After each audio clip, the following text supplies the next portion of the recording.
আসসালামু আলাইকুম international news বাংলায় আপনাদের স্বাগতম। শুরুতে থাকছে শিরোনাম। জান্তা শাসনে কেমন আছে মিয়ানমার? নরেন্দ্র মোদীকে নিয়ে চাঞ্চল্যকর তথ্য প্রকাশ। যুক্তরাষ্ট্রের সঙ্গে টানাপোড়েনের মধ্যেই চীন সফরে স্টারমার। অ্যাপেস্টাইন কেলেঙ্কারি দল ছাড়লেন সাবেক ব্রিটিশ মন্ত্রী। কেনেডি সেন্টার বন্ধ করছেন ট্রাম্প। নাইপিদো 2021 সালের 1 ফেব্রুয়ারি মিয়ানমারে সামরিক অভ্যুত্থানের মাধ্যমে ক্ষমতা দখলের 5 বছর পূর্ণ হয়েছে। ওই অভ্যুত্থানের মধ্য দিয়ে দেশটির গণতান্ত্রিক অগ্রযাত্রা থেমে যায় এবং শুরু হয় দীর্ঘস্থায়ী রাজনৈতিক অস্থিরতা, অর্থনৈতিক বিপর্যয় ও গৃহযুদ্ধ। অভ্যুত্থানটি ঘটে জাতীয় নির্বাচনের মাত্র 3 মাসেরও কম সময়ের মধ্যে। ওই নির্বাচনে অং সান সু চির নেতৃত্বাধীন ন্যাশনাল লীগ ফর ডেমোক্রেসি বিপুল ভোটে জয়ী হয়। তবে নির্বাচনে জালিয়াতির অভিযোগ তুলে সেনাবাহিনী সু চিকে ক্ষমতাচ্যুত করে এবং মিন অং হ্লাইংয়ের নেতৃত্বে জান্তা সরকার প্রতিষ্ঠিত হয়। গত 5 বছরে সামরিক শাসনে মিয়ানমারের সামাজিক ও রাষ্ট্রীয় কাঠামো মারাত্মকভাবে ক্ষতিগ্রস্ত হয়েছে। মানবাধিকার লঙ্ঘন, রাজনৈতিক বন্দিত্ব, অর্থনৈতিক ধ্বংসশিক্ষা ও স্বাস্থ্য ব্যবস্থার বিপর্যয় এবং দেশজুড়ে গৃহযুদ্ধ সব মিলিয়ে সাধারণ মানুষের জীবন দুর্বিষহ হয়ে উঠেছে। শহর ও গ্রাম উভয়ই সহিংসতার কেন্দ্রবিন্দুতে পরিণত হয়েছে। অভ্যুত্থানের আগে মিয়ানমারে কার্যকর নির্বাচনী ব্যবস্থা, ক্রমবর্ধমান বিদেশি বিনিয়োগ এবং একটি বিকাশমান মধ্যবিত্ত শ্রেণী গড়ে উঠছিল। তরুণ প্রজন্ম রাজনীতির মাধ্যমে পরিবর্তনের স্বপ্ন দেখছিল। সামরিক অভ্যুত্থান সেই সম্ভাবনাকে সম্পূর্ণভাবে ধ্বংস করে দেয়। সাম্প্রতিক সময়ে জান্তা সরকারের আয়োজিত তথাকথিত নির্বাচনকে আন্তর্জাতিক বিশ্লেষকেরা গণতান্ত্রিক প্রক্রিয়া হিসেবে স্বীকৃতি দিচ্ছেন না। জনপ্রিয় রাজনৈতিক দল, নিষিদ্ধ নেতারা কারাবন্দী এবং কোটি কোটি মানুষ ভোটাধিকার থেকে বঞ্চিত থাকায় এটিকে সামরিক শাসনকে বৈধতা দেওয়ার প্রচেষ্টা বলেই মনে করা হচ্ছে। নয়াদিল্লি, ওয়াশিংটন। যুক্তরাষ্ট্রের কুখ্যাত অর্থলগ্নিকারী ও যৌন অপরাধে দণ্ডিত জেফ্রি অ্যাপস্টেনকে ঘিরে সদ্য প্রকাশিত নথিতে ভারতের প্রধানমন্ত্রী নরেন্দ্র মোদীকে নিয়ে বিতর্কিত দাবি উঠে এসেছে। তবে এসব দাবি সম্পূর্ণভাবে প্রত্যাখ্যান করেছে ভারত সরকার। এপস্টেইন ফাইলস নামে প্রকাশিত নথির একটি ই-মেইলে দাবি করা হয় 2017 সালে ইসরায়েল সফরের আগে মোদি নাকি অ্যাপস্টেইনের পরামর্শ নিয়েছিলেন। ই-মেইলে আরও বলা হয়, যুক্তরাষ্ট্রের প্রেসিডেন্টকে সন্তুষ্ট করতে মোদি ইসরায়েলে গিয়ে নাচ ও গান করেছিলেন, যার কোনো প্রমাণ উপস্থাপন করা হয়নি। ইসরায়েলি সংবাদ মাধ্যম দ্য জেরুসালেম পোস্ট জানিয়েছে, এপস্টেইনের একটি পুরনো ই-মেইলের সূত্র ধরে ভারতীয় কয়েকটি গণমাধ্যমে বিষয়ে প্রতিবেদন প্রকাশ করেছে। ই-মেইলটিতে অ্যাপস্টেইন নিজেই এসব দাবি করেন। এ বিষয়ে ভারতের পররাষ্ট্র মন্ত্রণালয়ের মুখপাত্র রণধীর জয়সওয়াল বলেন, 2017 সালে নরেন্দ্র মোদীর ইসরায়েল সফর ঐতিহাসিক, এটি সত্য। তবে ই-মেইলে উল্লিখিত বাকি মন্তব্যগুলো একজন দণ্ডিত অপরাধীর ভিত্তিহীন ও রুচিহীন কল্পনা ছাড়া কিছু নয়।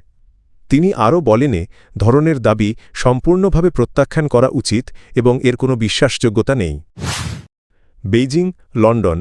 যুক্তরাষ্ট্রের সঙ্গে ক্রমবর্ধমান উত্তেজনার প্রেক্ষাপটে চীনের সঙ্গে সম্পর্ক উন্নয়নের লক্ষ্যে 3 দিনের সফরে বেইজিং পৌঁছেছেন ব্রিটিশ প্রধানমন্ত্রী কিয়ার স্টারমার। গত 8 বছরের মধ্যে এটি কোনো ব্রিটিশ প্রধানমন্ত্রীর প্রথম চীন সফর। এই সফরের মূল লক্ষ্য হিসেবে বেইজিংয়ের সঙ্গে বাণিজ্য ও বিনিয়োগ বাড়ানো এবং ওয়াশিংটনের ওপর ব্রিটেনের অতিরিক্ত নির্ভরতা কমানোর বিষয়টি সামনে এসেছে। সফরে স্টারমারের সঙ্গে রয়েছেন সরকারের 2 মন্ত্রী ও উচ্চ পর্যায়ের একটি ব্যবসায়ী প্রতিনিধি দল। বেইজিংয়ে চীনের শীর্ষ নেতৃত্বের সঙ্গে বৈঠকের পর স্টারমারের সাংহাই সফরের কথা রয়েছে। এরপর তিনি সংক্ষিপ্ত সফরে জাপানে যাবেন। স্টারমারের এই সফর এমন এক সময় হচ্ছে যখন গ্রিনল্যান্ড ইস্যুতে মার্কিন প্রেসিডেন্ট ডোনাল্ড ট্রাম্পের হুমকিকে কেন্দ্র করে যুক্তরাষ্ট্র ও যুক্তরাজ্যের সম্পর্কে টানাপোড়েন চলছে। কিংস কলেজ লন্ডনের চীনা স্টাডিজ বিভাগের অধ্যাপক কেরি ব্রাউন মনে করেন, বর্তমান বৈশ্বিক বাস্তবতায় অনেক ইস্যুতেই লন্ডন ও বেইজিং একে অপরের বেশি কাছাকাছি অবস্থানে রয়েছে। 2024 সালে ক্ষমতায় আসার পর থেকেই স্টারমার চীনের সঙ্গে সম্পর্ক পুনঃস্থাপনকে অগ্রাধিকার দিয়েছেন। হংকংয়ে গণতন্ত্রপন্থীদের ওপর দমন-পীড়ন এবং গোয়েন্দাগিরি ও সাইবার হামলার অভিযোগে গত কয়েক বছরে 2 দেশের সম্পর্কের বড় ধরনের অবনতি হয়েছিল। স্টারমার সেই অচলাবস্থা কাটাতে চান বলে বিশ্লেষকদের মতো। লন্ডন। জেফ্রি অ্যাপস্টাইনের সঙ্গে সম্পর্ক সংক্রান্ত নতুন তথ্য প্রকাশের পর যুক্তরাজ্যের সাবেক যুক্তরাষ্ট্রে নিযুক্ত রাষ্ট্রদূত ও লেবার পার্টির প্রভাবশালী নেতা পিটার ম্যান্ডেলসন দল থেকে পদত্যাগ করেছেন। সোমবার ব্রিটিশ গণমাধ্যমের বরাতে আল জাজিরার এক প্রতিবেদনে জানানো হয় দলকে আরও বিব্রতকর পরিস্থিতিতে না ফেলতেই তিনি এ সিদ্ধান্ত নিয়েছেন। প্রতিবেদনে বলা হয়, গত বছর কুখ্যাত যৌন অপরাধী জেফ্রি অ্যাপস্টাইনের সঙ্গে ম্যান্ডেলসনের যোগাযোগ সংক্রান্ত ইমেইল প্রকাশ পাওয়ার পর তাকে ওয়াশিংটনে যুক্তরাজ্যের শীর্ষ কূটনৈতিক পদ থেকে সরিয়ে দেওয়া হয়েছিল। বিবিসি ও দ্য গার্ডিয়ানকে উদ্ধৃত করে বলা হয়, লেবার পার্টির জেনারেল সেক্রেটারিকে পাঠানো চিঠিতে ম্যান্ডেলসন লেখেন, অ্যাপস্টাইনকে ঘিরে সাম্প্রতিক ক্ষোভের সঙ্গে তার নাম পুনরায় যুক্ত হওয়ায় তিনি অনুতপ্ত ও দুঃখিত। তিনি দাবি করেন 2000 এর দশকের শুরুতে অ্যাপস্টাইনের কাছ থেকে অর্থ গ্রহণের অভিযোগ তিনি বিশ্বাস করেন না, তবে বিষয়টি যাচাই করা প্রয়োজন বলেও উল্লেখ করেন। এর আগে বিবিসিকে দেওয়া এক সাক্ষাৎকারে তিনি বলেনই, অর্থপ্রদানের কোনো স্মৃতি তার নেই এবং প্রকাশিত নথির সত্যতা নিয়েও তিনি নিশ্চিত নন। চিঠিতে ম্যান্ডেলসন আরও লেখেনি, বিষয়টি তদন্তাধীন থাকাকালে তিনি লেবার পার্টিকে আর বিব্রত করতে চান না, সে কারণেই তিনি দলের সদস্যপদ থেকে সরে দাঁড়াচ্ছেন। ওয়াশিংটন শিল্পী ও সাংস্কৃতিক অঙ্গনের তীব্র আপত্তির মধ্যেই যুক্তরাষ্ট্রের অন্যতম গুরুত্বপূর্ণ সাংস্কৃতিক প্রতিষ্ঠান John F Kennedy Memorial Center for the Performing Arts আগামী 2 বছরের জন্য বন্ধ রাখার ঘোষণা দিয়েছেন মার্কিন প্রেসিডেন্ট ডোনাল্ড ট্রাম্প। সংস্কার ও পুনর্গঠনের অজুহাতে আগামী জুলাই থেকে কেন্দ্রটি বন্ধ রাখার পরিকল্পনা জানানো হয়েছে। রোববার দেওয়া এই ঘোষণার পর যুক্তরাষ্ট্রের সাংস্কৃতিক অঙ্গনে নতুন করে বিতর্ক শুরু হয়েছে। সংবাদ মাধ্যম আল জাজিরা জানিয়েছে, সংস্কার কাজের অংশ হিসেবে কেন্দ্রটির সব ধরনের বিনোদনমূলক কার্যক্রম প্রায় 2 বছরের জন্য স্থগিত থাকবে। এই ঘোষণা এমন এক সময়ে এলো যখন কেন্দ্রটির আগের নেতৃত্ব অপসারণ এবং ভবনের সঙ্গে প্রেসিডেন্টের নাম যুক্ত করার প্রতিবাদে একের পর এক খ্যাতনামা সঙ্গীত শিল্পী ও দল তাদের পরিবেশনা বাতিল করেছে।